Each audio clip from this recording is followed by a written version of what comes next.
mighty name we pray. Amen. I said today you must deal with that oppressive spirit called pain. You know, you can be in the midst of pain because you have the peace of God. You don't even know you are in pain. Because why God has comforted you in the midst of that pain. Amen. This morning we read the book of Exodus chapter 14. And we saw how that the children of Israel were being oppressed by the Egyptians. And even to the Red Sea. The Bible says, you know, if somebody is going through a Red Sea problem, that's a big challenge. The Bible made us to, the Lord opened my eye this morning. Right in the midst of the Red Sea, right in the midst of the pain, they experienced comfort.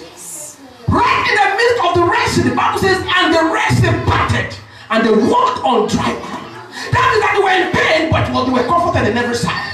Praise God. Hallelujah. That means they were in pain, but the Almighty God was with them. And God carried them on their shoulder while God was walking the way on the shoulder. God carried all the pain.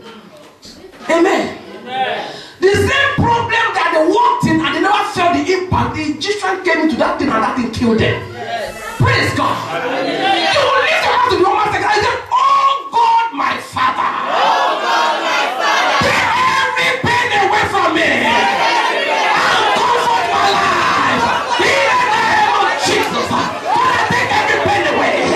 And comfort us, oh God. Father, comfort us on every side. Comfort us on every side.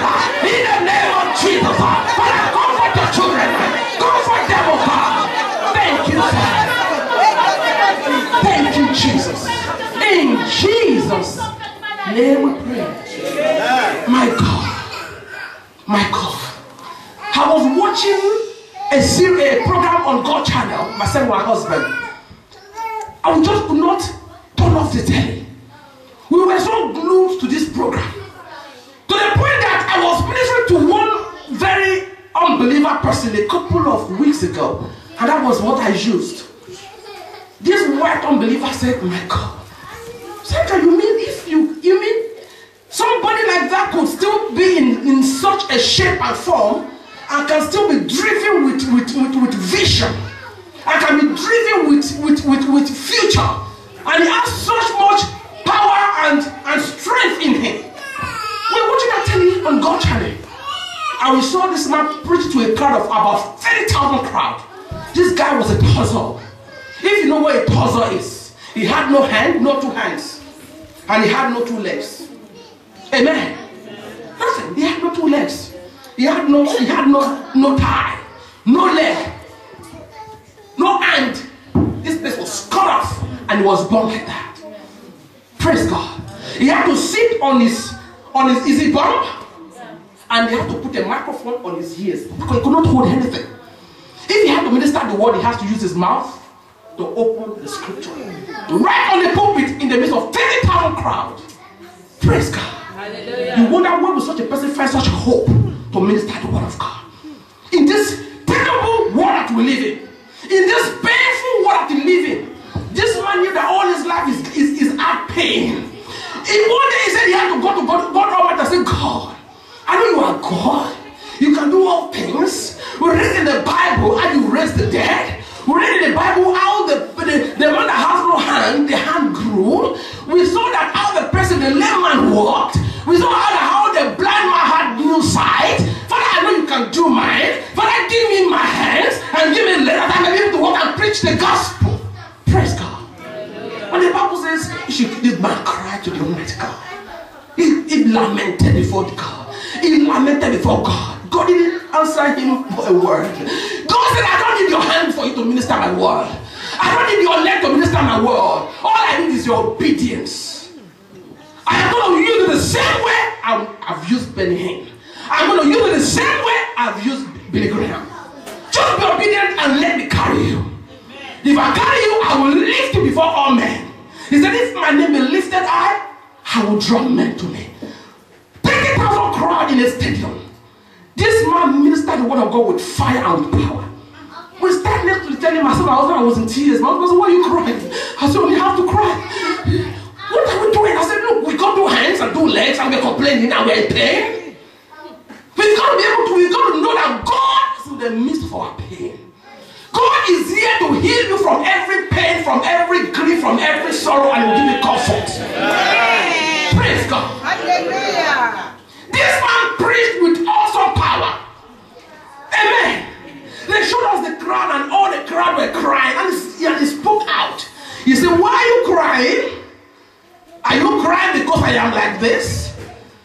I can't change myself because God is my Father, and He does what He pleases for Him to do.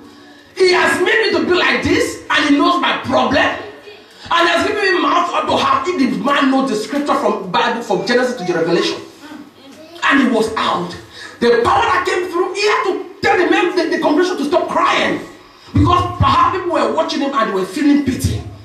But he said, no, if you pity me, then you're not born again. Can you imagine? If you have pity for me, you're not born again. You've got to look at me and see the righteousness of God through me. See that I am a child of God like you. Because I am less privileged does not mean I'm less important. He said that I'm equally as important as someone that has everything. Praise God. Hallelujah. This man ministered with fire and with power. And that is why today, in the midst of that pain, you have to believe that God is with you. Please, you've got to believe that God is with you. In the midst of that pain, He says in His word, in the book of Isaiah 51 verse 3. Come on, let's move to it. Isaiah 51 verse 3. He said, for the Lord shall comfort Zion. He will comfort all our waste places. Amen. He will comfort Zion. He will comfort all our waste places. And He will make our wilderness like Eden. Can you see the good promises of the Most High God? And our desert like the garden of the Lord.